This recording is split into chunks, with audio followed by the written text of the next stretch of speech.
Welcome to another episode of the Interstice podcast. Episode 67, I believe. We're cruising along now, 2 a week. I want to say thank you at the beginning, of course, to everyone who supports me there on Patreon. We've had at least 3 new members there, which is absolutely awesome. That's how this kind of content gets made, and you can support me there for as little as $1 a month. Whether you're tuning in on iTunes, Spotify, or at the YouTube channel, thank you so much for doing so. And I'll put all of my contact information down below, as well as, whether it's TikTok or Instagram or all these different things, my website, where you can find different content streams that I'm working on.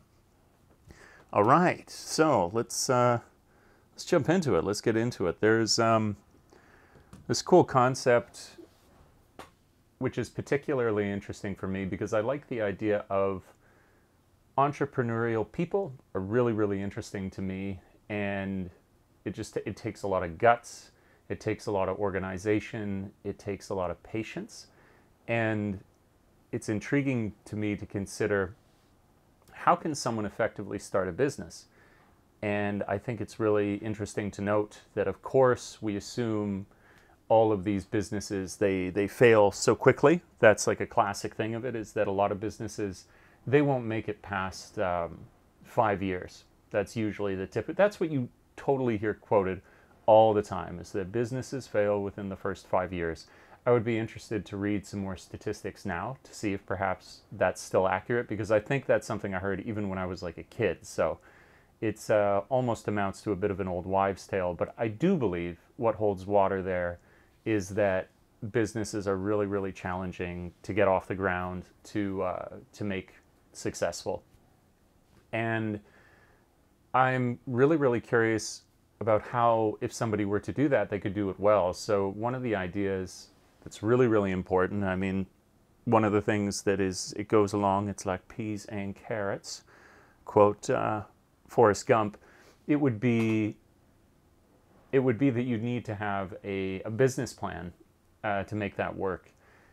And I wonder what goes into that. I was looking at a list of books the other day that were like, if you're going to create a business plan, these are like the top business plan books in, I think it was 2022, and there's like 7 of them, something like that. If I were to ever create a business plan, I would think that it would be cool to, or not cool, I think it would be necessary that if you were to start a business, that you would need to make a really, really effective business plan to take so many things into account.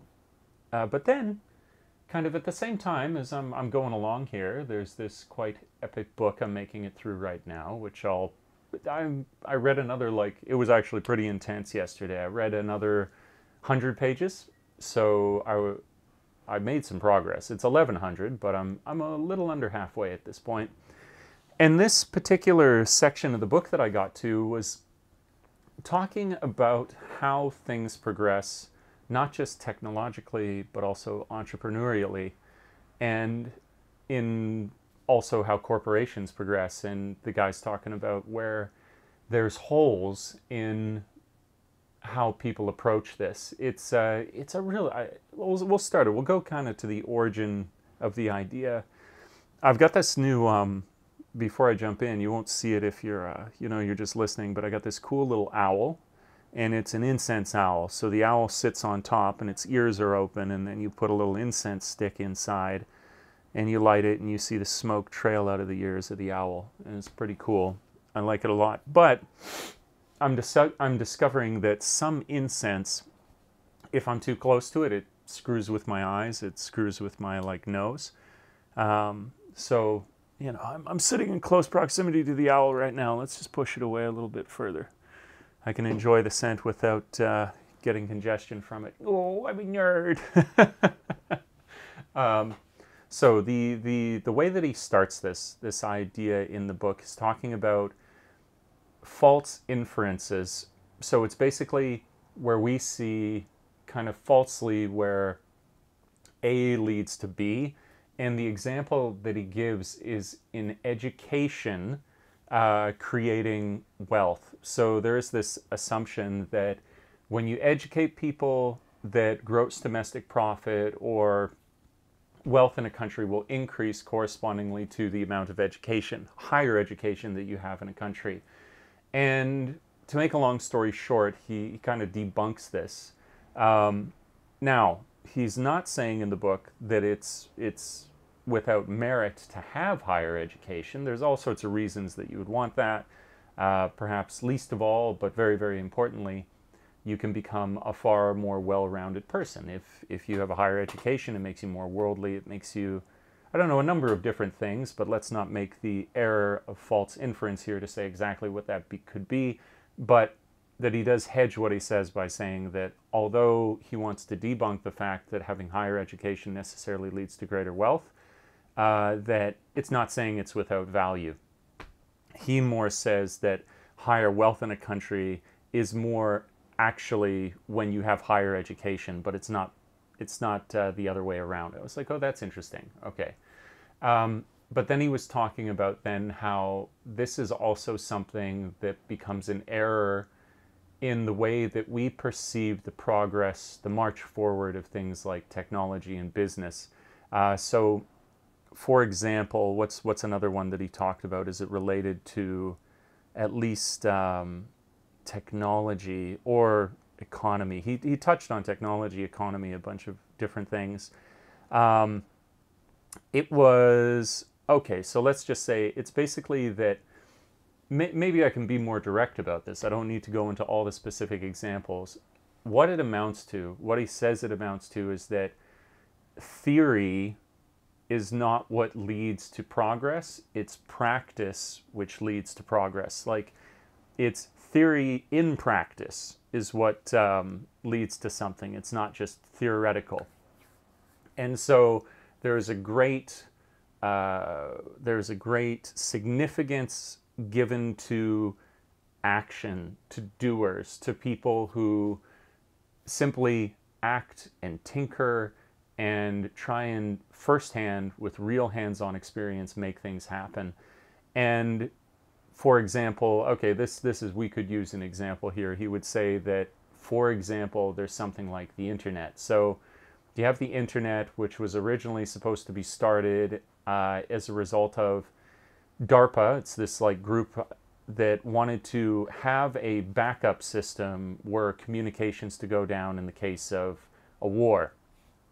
But then it was people with the this, now I'm remembering some more of the stuff that it was talked about in it, that it was more people tinkering with that and doing their own thing that created the internet. It was never with the purpose of the internet that it was ever started. This is another example. So it's that things through tinkering, things that are directly gone for, don't usually yield a result that you're desiring. So what do I mean by this? I can put this in another way. So when you do direct research for something in, say, for example, the field of medicine, if you target cancer, those studies and that, like if you were to give it government funding, they very actually rarely yield a result or a new medicine that would allow you to attack cancer. But it's more being through people who are just doing unrelated projects, but trying to do and observing what they can while they're focused on something else that leads to progress in another area. So he points to the fact that there's like way more randomness in the way that things are carried forward or progressed, and the fundamental way that they are progressed, though, is through action, less through all of this strategic planning that you would do. And so I thought, okay, well, this is a really, I've gone about this in a very, I'm a fan of that word, circumlocucious way. I'm kind of circled the idea. But the way that I see it impacting then business is that you would, well, it is, some places, for example, like you got to do the paperwork, you got to get the business license, you got to get the business plan, you got to get all that together. But it really comes from just going out there and taking action. And not only are you going to take action, but you're going to actually progress things through trial and error, through the business. The way that the business actually becomes successful is that where I said earlier businesses fail, and so you have a business that fails within the first 5 years. If you were to take that in a continuum, where if you were to continue trying to start businesses after you failed in that first business, you would then see that it was invaluable. It was a part of the real business plan, which is to ultimately succeed in business. And that would be that the lessons learned through the tinkering, through the trial and error of the first business failing, are what then allowed for your third business to actually become successful. And it's this, I suppose it's like a more academic discussion of the that concept of just learning from your mistakes and not allowing a mistake to be the end of anything, but preferring instead for that to be, or making that instead to be something which progresses you when you didn't know that was, you hadn't seen it as that. It's also, I think, why a lot of entrepreneurs or people who try and start things, why they would struggle with this idea, why it would be frustrating, is because they didn't want the third business to succeed. They wanted the first business to succeed. So it's all rosy, seeing the world through rosy colored glasses to say, oh, well, this mistake is the one that led to your eventual success. And they're like, yes, but it cost me $100,000. I wasn't able to continue employing the people who relied on me. And there's like the real stakes to it. So it doesn't, you need to, well, at the same time, be optimistic or be determined to continue, maybe more so than optimistic, that it does come with a real cost. It's really easy to say to someone, see how it all worked out in the end, but without living their experience, you don't see how it very much doesn't feel like that. It doesn't feel like things are working out at all. It feels just like going from one failure to the next, and it's only if they continue that they get to see it in the end actually make sense. So I think about that a lot. I think about that in the context of starting, if you were to start your own business, how do you do it? I mean, I think about it, let's just take, for example, you sort of have like YouTube is like business light, because for the most part, when you're pursuing this kind of thing, it's not a licensed business. You know, you never made a business plan for it, or perhaps some people do, but I think the vast majority don't. But it has these elements of trial and error. It has these elements of failure as well. Less so, though. I think it's kind of coddled. It's a little bit, because you haven't put in those same amount of stakes for something like a YouTube channel, it just keeps going. There really is there's no sense of ultimate failure, because, well, maybe only 100 people watch any video that you create now, but nobody says that you have to stop creating those videos. So you don't have that hard line in the sand where somebody who opens a business, say it has an office, say it has a storefront. Those have a very clear start and end if they fail, because those doors can no longer be opened, you can no longer pay your rent, and there's real consequence to if you cannot continue, where you can, on YouTube, just keep going and going and going. Whether it is that you reach a much greater audience, whether it is, I guess the defining way that you could say that YouTube was successful is that it had entirely become the way in which you are able to support yourself. That would be, if you wanted to say by like a cold, say like by the numbers, success or failure, that's how you could say a YouTube channel had succeeded. But this returns to a cool thing. I think maybe it was even in, no, not the last episode, doesn't matter. But I would, again, from this book, it was considering asymmetries. And this is, and it relates to business again, and it's cool because it's talking about, and this, okay, smooth thought, just don't jump around so much. Okay, so asymmetries are a fancy way of saying in a business context how something has very little downside and a really big upside. And you want things, when you're creating a business plan, to have great asymmetry. You want that to be a characteristic of what it is that you're designing. And then in that way, I actually think that okay, well then you could call YouTube, developing my ideas as we go here, but you could call YouTube an asymmetric business, because where I just said, like, its downside, the way in which it's asymmetrical is that, yeah, maybe it's not totally supporting you, but you can't wipe it out. You can't get rid of it. It's like a cockroach, you know, it just scurries away whenever you think that you've crushed someone's YouTube aspirations. Well, then out pops another video about a hedgehog cafe in Tokyo, in the case of a J-vlogger. So that is the very little downside. It's got that great characteristic. And then if one of your videos lands, and you're able to get that initial reach that makes you visible to enough people who actually really do care, you then can continue. So maybe then actually YouTube is an excellent version of a business, because you would be with a traditional business, if you're doing it well, you want to have an asymmetries with low downside and high return. So it could be. I've totally changed that as we progress through the idea here. That's pretty cool. I like that concept.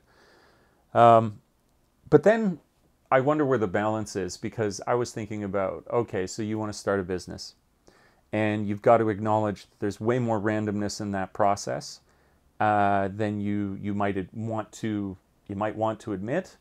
And so, well, the wisdom of this book is basically saying, it's like, just go out there and do the thing, and then through doing you will learn, and you will iterate, and through trial and error you will learn and get better. And that is far more valuable than you were to put in all of this kind of like market research and over concern with tables and planning and this kind of the theoretical side of things, basically. But then I thought, well, you can't ignore it, though. If you were just to totally ignore it, I think that would be careless. I think that there is a middle ground between that, yeah, you just got to do, you must do, and don't get lost in theoretical land. But at the same time, I think you'd be naive not to acknowledge that there's things that will be learned through creating a really sound business plan, which you should do, which you should totally do, and not get totally lost in action. Because here's a way I would consider it, is that undirected action could just lead you off a cliff, where like a little bit of preparation, a little bit of forethought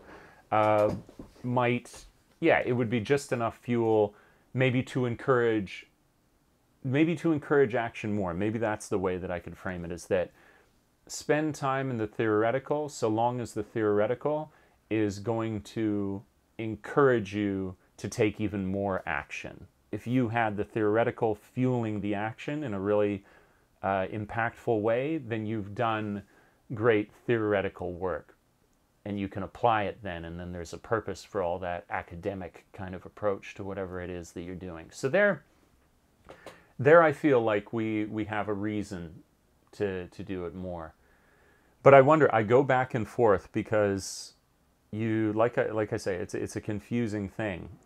Maybe the greatest evidence for the do mentality is that, well, for all of this thinking that I might do on the topic, you wouldn't know until you act. And so that's kind of like the hammer coming down fully on the side of, well, there it is. Isn't that like ultimately what it is? That you're now taking action. I think it's kind of cool too. I like to kind of spin off on these random concepts. That isn't writing the business plan taking action? Like, isn't that doing? That's a kind of doing, isn't it? Isn't it? Which is thought-provoking in itself. But you really do, you get there were just some great concepts about that. Like, I really enjoyed, a lot of this book is, I don't want to say like brutally above me. Brutal! It's not brutally above me, but there is a significant portion of when I read this where I'm like, huh? I'm trying to get out as much as I can, but it's not that it's overtly academic. It's straight up bigger brain than I am, and that's okay though. But it is, and it makes it hard to like really get a hold of some of the concepts in there.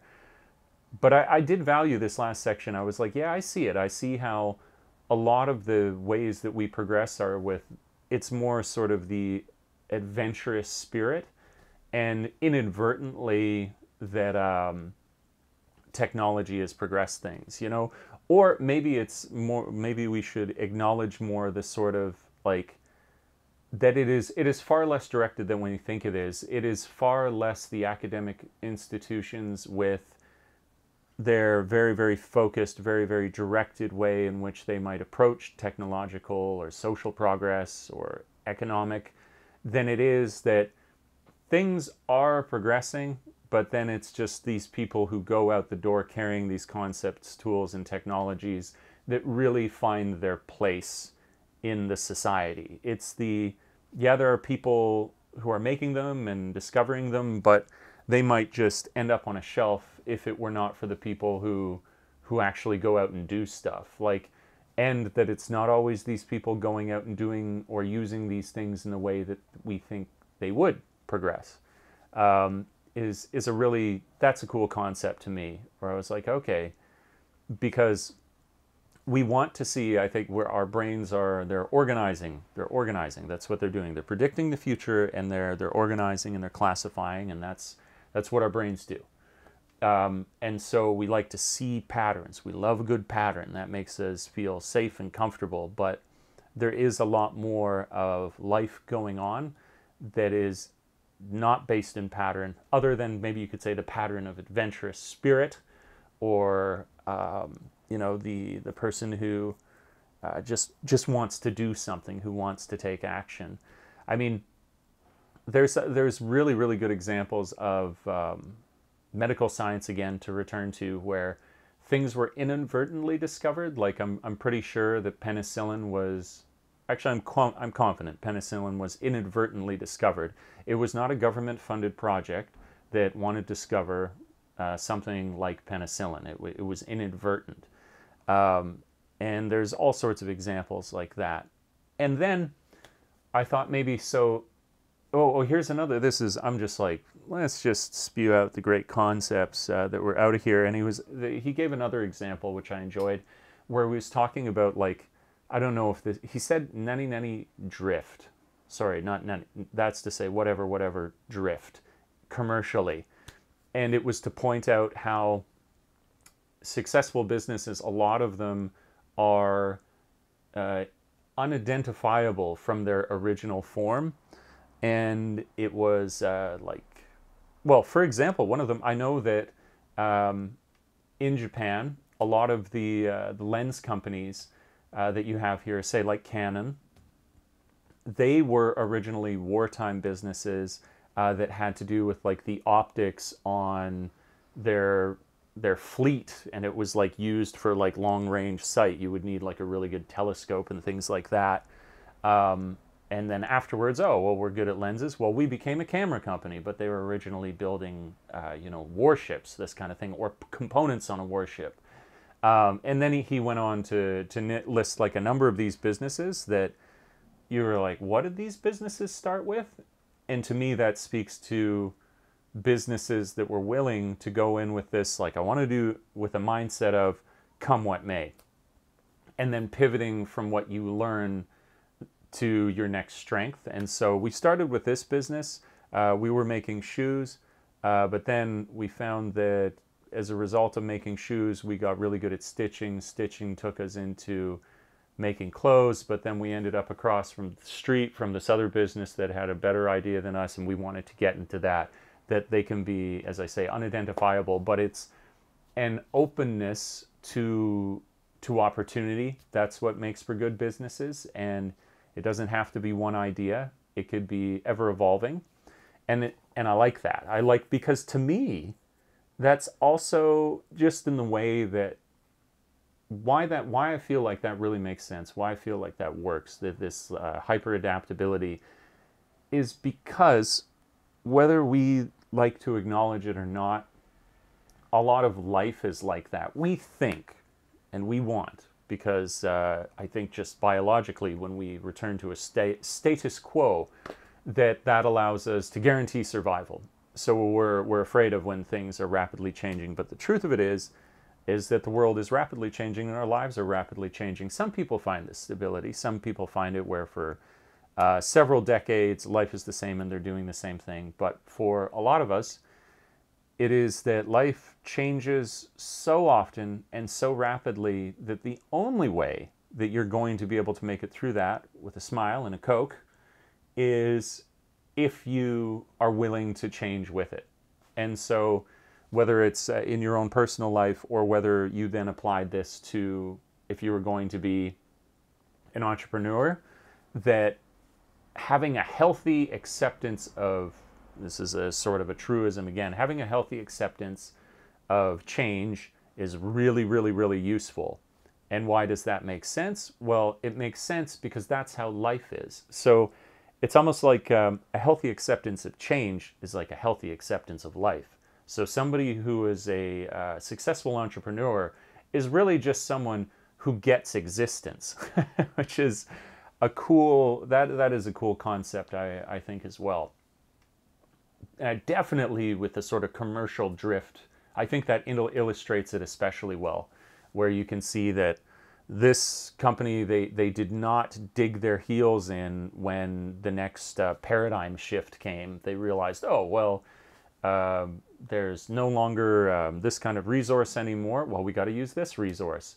Oh, well, then there's some serendipitous knock-on effect of that where, well, because we used this resource, we discovered something else. And I can't say for all entrepreneurs, but I feel like entrepreneurs are attracted to new things. I mean, when you're either making something totally new, you have some kind of product, or you're making something the same but new in the sense that it is the best the world has ever seen. So you might make the same. You're making cars, but you make the best car. You make phones, but you make the best phone. So there is an inherent interest, again, in the sort of people who are entrepreneurial in new things and novel experiences and adventure. There is this really, isn't there, this kind of interesting parallel between how life is this way, and if you're going to be a successful entrepreneur, you must be that way, and that they're kind of one and the same. There is just this great, we're getting into it a little bit here, just like the philosophical concept of an entrepreneur, because we love to classify. We humans love to, we want to designate, we want to delineate, we want to make everything clear. But it's usually that if you take a more and more objective view of things, it's that they include more and more and more perspective, and they are harder and harder and harder to parse down into one individual thing. I love the topic of entrepreneurialism. You get really cool stories. I don't know. I mean, that's obviously why I think a lot of people do. I mean, I think that's why something like the Dragon's Den is, so popular, because you get to see these really creative people bringing into existence something that didn't before and against all odds, because it is incredibly difficult. So we get we have a lot of respect for that. I don't think we have business worship. I think quite the opposite, in fact. There's a lot of because businesses are so associated with capitalism, and capitalism is the big no right now for a lot of people. It's don't do that. That just pillages the earth. But I don't think that that's necessarily the case. I think that it's just that because we think of business and we think of corporations and we think of sort of faceless, morality-free institutions that are pillaging the earth that we live on. But that's not really true entrepreneurialism, is it? I almost feel like that's a corruption of it, because a lot of these corporations are entities which are now removed from what you would say, I think, generally levels the playing field for an entrepreneur, For example, well, just the example of something like a monopoly, where like an entrepreneur is creating the best thing and that's why they succeed, but a corporation has enough control and that is why they succeed. So that's not in the same spirit, is it? And in that way, we could see that now we don't need to, we need to think about how business is done, not that business is bad. And I think that there is a highly moral way to go about it. I think that a lot of business, you could create, there could be perfectly successful businesses that their whole way that they succeed is that they are more conscientious of equilibriums and shared ecosystems and nature and each other. That can totally exist. And in fact, I think right now there is a great opportunity for that because we have such an imbalance. I have to change the ISO on my camera. This is just, it's way too bright. This is going to be hilarious later. Okay, so midway through I've corrected it. It's because it gets brighter outside my door, outside my window here, and so that's going to be a pretty interesting section of the video. Where was I? I totally derailed myself with that. Oh yeah, so where do entrepreneurs succeed? Well, it could be, let's cut right to it. I won't give multiple ways that we talk about this. An entrepreneur succeeds where they fill in or they provide a service or a product where a need is not being met. And so I think that there is an increasing need for the world population. I would say especially, it's like another concept to consider, populations that can consider climate as an important topic are usually wealthy ones, because a lot of people, if you're poor, if you don't know where your next meal is coming from, then your concern for the environment is necessarily less, because in order of the things that you get to care about, you don't get to care about the environment when you have to feed yourself. You have to get a next meal, and then you can worry about the environment. So this concept, I'm limiting it to a place where you would have enough wealth that you can consider things beyond much higher than survival. But you would see in this place there is a need increasingly for people to feel like they are not just pillaging the planet and that they can sleep at night. People don't want to feel like they're destroying a world that they're leaving for their children, or even in the absence of children, they just don't want to destroy the world. They don't want to blow it up. And so you have there, perfect example, how could you meet that need in the form of a business for people? What could you do that would make people feel like they had ethically achieved that thing that now concerns them? So entrepreneurialism is not us crawling over each other. It really is filling in needs. It really is, I think, based in creativity. Corporations are, I would say, an abomination, a sort of, they're fucked up. I couldn't think of what to say. Corporations are really, as I said, a corruption of the model. Like, you are not supposed to have this sort of downward control on the rest of society. They really are sort of like they're to me, it is basically, corporations in some sense are a return to a sort of medievalism, a sort of feudalism where, or I don't know if it's medieval necessarily, but like a caste system. It's like that these corporations are really what's in control, and those on the boards of them, you've got control again, and you are the barons and the baronesses, and you are the kings and queens, and it's just another class system. And where we think, oh, but that's not true. Like, people can socially elevate themselves, get out of where it was that they started through education and all of these other things. And they can, but just because we can do that more so than we could in the past does not mean that we still don't have this new form of class that's being created.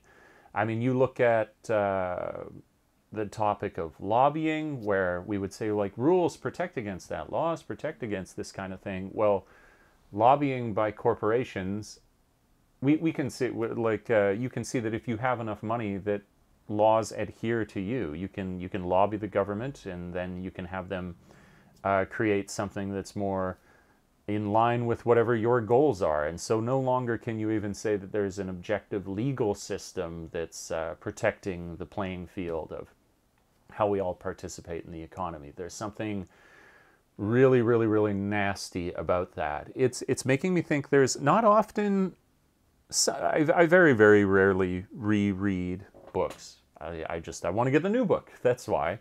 But there is a book, and I've been listening to him a bit recently, where I'm like, yeah, I like to hear this stuff again, because it's really good again for me, considering the sort of long game that I'm on for the YouTube channel, as well as for the podcast. That Simon Sinek is the name of the guy, and he wrote this book called The Infinite Game, and he talks about the two types of players. There's the finite player, and that player will play to win. And then there is the infinite player, and that player plays to play.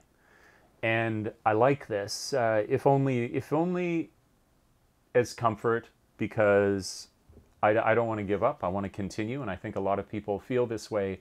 But when you play to win, well, then you can be defeated, because you can see by whatever rules that you've set that you've come to this end and you can no longer continue. Whereas if you have the infinite mindset that you are winning by playing, then this really does give you a way to create resiliency and perseverance and the will to continue.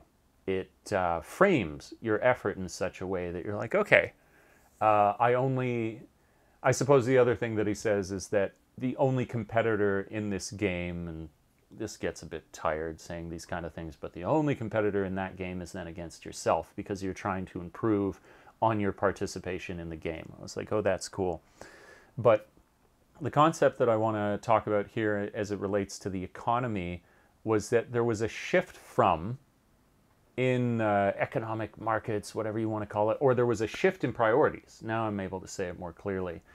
That it used to be that, kind of like I'm talking about, the whole point of a business was to create the best product or service that you possibly could. And that was very, very clear. That's how businesses operated.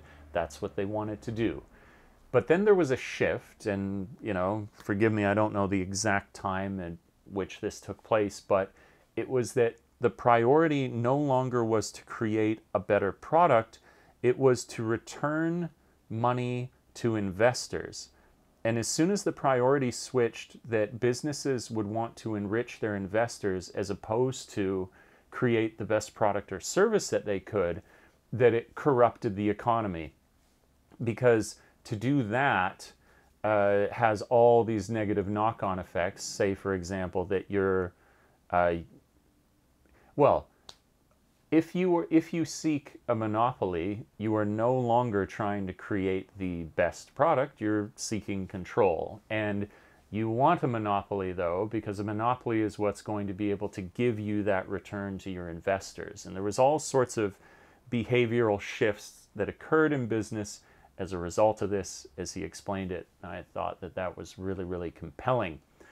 And I don't know how it changes. I don't know how we deal with the sort of psychotic behavior of corporations, but I think that there's always a way out. There's always a way out. I think that's one of the greatest lies that we are fed or told or believe ourselves, is that just because things are the way they are, that they need to continue that way. That is not true. That has never been the case. Like, we really do create reality. we can do whatever we like. We can live whatever way we wanted to. There is an incredible space for free will in how we design our societies and what we place value on and what we do not. And we know this for the fact that we've seen, or at least I feel like I know this. I can't know certainly, but even when you say that a system is so powerful that it could never be replaced. That kind of concept of like, oh, too big to fail, this kind of thing. Well, I think this is cool. You can refer a little bit to history for this one, that ever in history there have been dynasties and things that at the time, even for centuries, appeared to be implacable, appeared to be intractable, that you would not be able to ever remove these from the face of the earth, and they all went away. Whether that's the Ottoman Empire, whether that's the Roman Empire, whether that's certain religious institutions, belief systems, everything, all dust in the end. And so we know from history that anything that seems like it goes on internally, nothing ever has. Like, nothing ever does. And so that's kind of scary, of course, because then you're like, oh, mortality, lost innocence. You kind of go to the topics of what we were talking about in the last podcast episode. But it's really, really inspiring. So long as men die, there will always be hope, which is strange thing for me to say, because I like the idea of longevity. But that quote from Charlie Chaplin's The Dictator, the greatest speech ever given, if you haven't listened to it, like, look that up immediately after watching this. It's so powerful. But it's making the point again, is that, like, institutions, countries, dynasties, empires, they all fall down. And so there's always room. I suppose that's... oh, man, I just want to drop more quotes here. One of my favorite artists of all time, maybe I'll listen to him today, actually. That would be cool. Is the poet, the acoustic classical guitarist, Canadian singer Leonard Cohen. One of his greatest lines. It's so beautiful. There is a crack in everything. That's how the light gets in. And I was like, yum, yum, yum, yum, yum. Good lyrics. They're so good. And so that we could reframe our societies is hopeful. And there is a crack in all of it. And that's how things progress. People do die. New generations want to try new things. They, like I was saying from the previous podcast, they lack our prejudice, and in that are able to just naturally, cannot help themselves, but create a new, better world, potentially. The young do a lot of stupid things. I was young and stupid. I did some cool things, did some stupid things, a lot of stupid things too. My dad, when I was young, he used to call us the Destructicons, which was, I think, well-earned. We were always destroying his shit. I feel so bad for him. When you're growing up, you have that thing where you're like, man, my parents are so brutal. And then you get a little bit older and you're like, I'm so sorry. Like, I could have been a way better kid. You had it really, really difficult. He raised like, there's three of us. There's myself and two brothers. You got like 3 boys. That's a lot. You're working really, really hard to pull that off. Great deal of respect. If you ever listen to this, Dad, thanks for that. I appreciate you. Yeah, I like, man, did I destroy shit. So like, I've talked about it before, where my dad was, he's a first generation programmer, which is cool. Hugely looming huge in my life in terms of how I grew up. Like, I grew up experiencing so many different games. I love games so much, and technology, this march of technology that so interests me, was because of him being involved in computers, like the very first computers. Loved it when I was growing up, and we often had, we were a middle-class family for sure. We were a middle-class family, and well, it was also as a part of his job that we had a computer, so that was kind of a natural thing. So, I'll just like, you know how every mouse now is this like optical mouse? That was, oh, hey, background. That was not always the case. The first mice that had these optical tracking, which now you buy for like $10 or something, those were really like high-ticket items when they first came out. Very, very valuable, very expensive. And they had like the first ones, I mean, you can put one of these optical mice on anything now and they'll track and do whatever they need to do. But the very, very first versions of these that were released, the only way that they worked is if they had like these very, very special pads that would reflect the optical light back and then allow them to track properly. And I thought it would be cool to scratch the shit out of my dad's pad that he had. And of course, no idea when you do this, why you do this when you're young. Why? Why would you do such a stupid thing? Because you didn't think. Exactly, Dave. You didn't think. That was one of his favorite quotes. I was like, I didn't think it would. He's like, exactly. No thinking. You got to think. I was like, okay, that's a good point. I should probably think more. But yeah, I destroyed his trackpad, and that thing must have been like, that had to be probably like hundreds of dollars. And like, when you think of also the time, this was, you know, in like the early 90s, that would have been a much more expensive $100 as well. So I feel real bad about that. Sorry, Dad.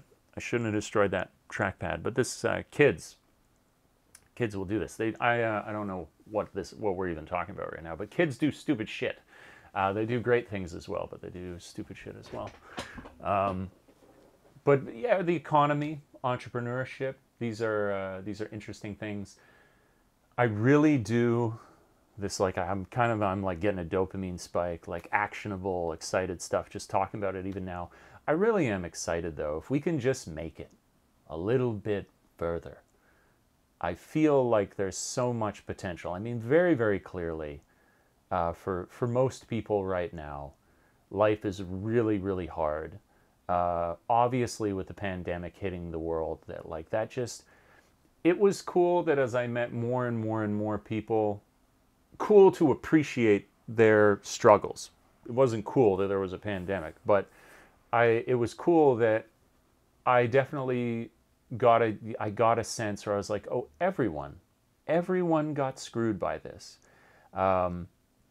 Well, so my example would be, I had Jason on before. He's a couple, believe it was episode 65 of the podcast, had him on, and he was talking about the way that it was brutal for any sort of graphic artist. I was like, really? I thought graphic artists would be okay. But a lot of the projects that were worked on for like movies, anything in like visual media, they couldn't work on those projects anymore because people couldn't go to the sets. They couldn't work on them. You've got people in the tourist industry here, of course, in Japan, and then you're getting destroyed. And then you had, just so many industries, so many people. Like, it really is. Of course, this is an massive anomaly, and you really feel the pain. But I do think that these periods of time, even if it's that we've had to live through them for so long, like recession in 2008, banking crises, the world changing, that just having a degree didn't necessarily net you a job anymore, all of these struggles that people have gone through. One thing I know about life is that there are cycles, and there is something hopeful in a downturn, because you may be there for a little while, maybe you're there for several years, but the downturn becomes an upturn. There's like a lot of clearing of the dead wood. There's a lot of shaking of the tree and all of these things falling out, and it's bad, but it usually leads into something hopeful. It's never, again, just look at history, it's never been that a downturn lasts forever. A downturn always turns into an upturn. That's kind of what is like most scary about when things are going very well, It's that like, oh, they're good.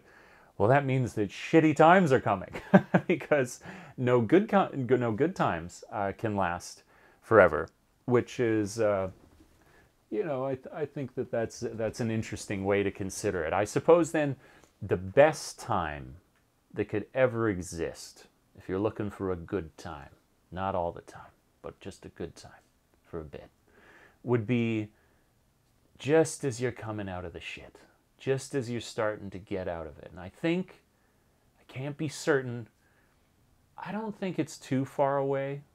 Speculation is, it's only for fun. There's no value in it, actually, but I do it for fun anyways. It's fun to think about. I feel like we're maybe a year away of things like really becoming hopeful again. It's what I want. We also wish and predict often for the things that we want. That is what I want. I would love it if that could be the case. If it would just be like about a year more and then huge market recovery.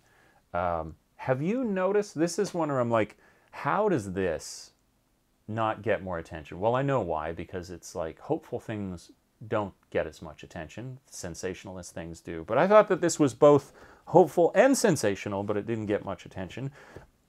Have you noticed in the number of addresses that Biden has given talking about curing cancer, do you think that that's any kind of, do you think that that's a fluke? I don't think it is. I think that within the next 10 years, that we will cure all form cancer. And that's pretty cool, because cancer sucks, and cancer takes a lot of wonderful, amazing people out of this world far too soon, who could have had a really, really great experience of life had they only had the opportunity to continue. So I always know that. I'm like, did he just said we're going to cure cancer? I'm like, why do you care? I care. Shouldn't we care about that? Hasn't everyone you've ever spoken to have somebody that you really care about who was struck down or at least had to fight through cancer? Shouldn't that be something we're really interested in? So yeah, we'll see. I mean, who knows? Maybe it could be like 5 more years of like down in the shit and repressed economy and difficult times. Speculation. It's a hell of a drug. You don't know for sure. But I think. And that's the best, when you're just coming out of the shit, you're on an upturn, but you've not lingered there for too long, so you've not grown soft and complacent and are resting on your laurels, so that you're like, oh no, we're nowhere near having explored the upside for a long time, so we can assume or we can infer that it's going to be here for a little while. That feels great, and things aren't so difficult as they were before. That's even better. That's awesome. I watched almost in its entirety last night this amateur documentary, which was excellent. It was called The Art of Life, and it was about this brilliant mathematician, white dude, living in Hawaii, who had obviously a difficult life. Lots of people have this, lots of people have these difficult lives. And it was cool because what you would usually expect when you saw this guy is he's like, he's got a beard. He's like built his kind of funky house out where he's built it. I'm not sure which island he's on, but you think he's pure hippie, right? That's the assumption when you see somebody like this, big beard and everything like that. But then as soon as he started talking, you're like, oh, this guy has an incredible depth of knowledge in regards to like quantum mechanics and science and mathematics and the history of these things. And so I feel like with that more grounded backing gave him a position to speak from, which gives me more confidence and interest in what he has to say. Because when it's all love and peace, peace, love, respect, unity, all that stuff is good. But with no backing, with no grounding in it, it doesn't so much intrigue me. I can't really get into it in the same way. Whereas if somebody has this, like, I have an in-depth knowledge of quantum mechanics, I'm like, oh, well, what do you have to say about love? That will be interesting. And he did. He had some great stuff to talk about. The thing that was just fun, just interesting to me when I was listening to him, was one of the things that he did was he would go out swimming all the time. And he was talking about going out, seeing dolphins one day, and then he noted that there was this one dolphin that whenever it would turn its head, whenever it would go this way, whenever it would go that way, that the dolphin would lead the other dolphins in the pod, and all the other dolphins would swim with that dolphin, go the way that he went. And then he noticed that he could join them. He started to swim near them. They were totally cool with it. And then he got closer and closer to closer. And so long as he followed their swimming patterns, they would want to swim with him. And this goes into a little bit of what I was on about, the other podcast this week, which was the whole different levels of intelligence and consciousness that exist freely available for us to look around if we would only pay attention. And I think dolphins are a big one. That's like they're super smart. And it was so cool to hear him talking about playing with them, where he would do certain things with his swimming, where he would basically he got the sense like they enjoyed playfulness, which they do. Dolphins play. And he would do things where they would actually full on not just swim with him, but interact with him. And he would put his arm out. He would indicate at one point that they could touch him, or they could come up, and if they touched him, he was okay with it, and they would swim up to him, and then they would push against his arm, and it would spin him in the water. And they really liked doing that. And so he was playing with them in this way.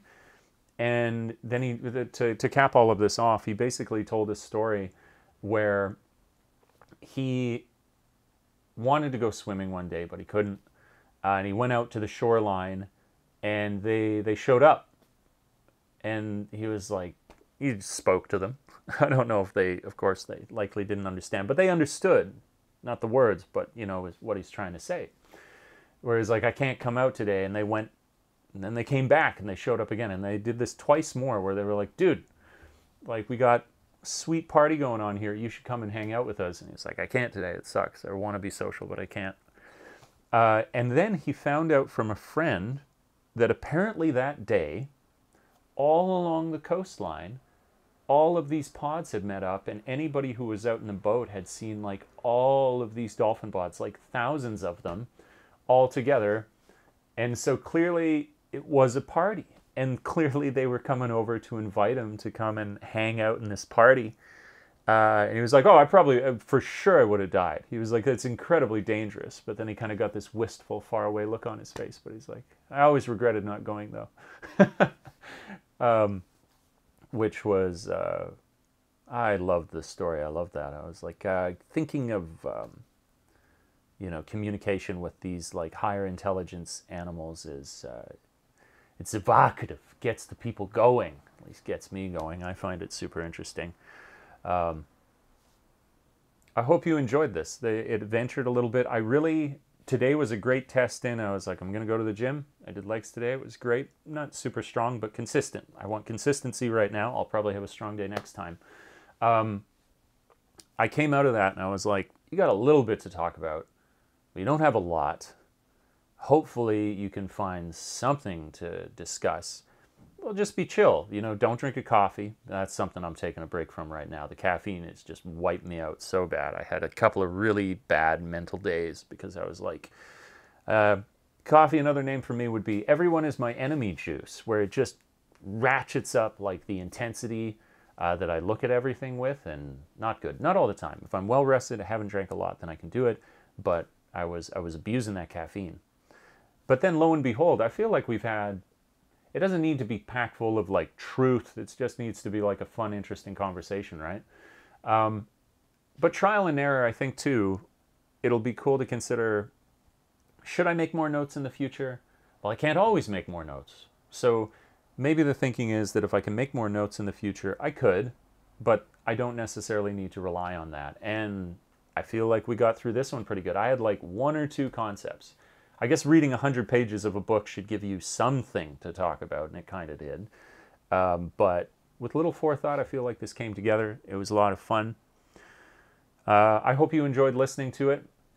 Please do consider supporting me on Patreon for as little as $1 a month. That's awesome.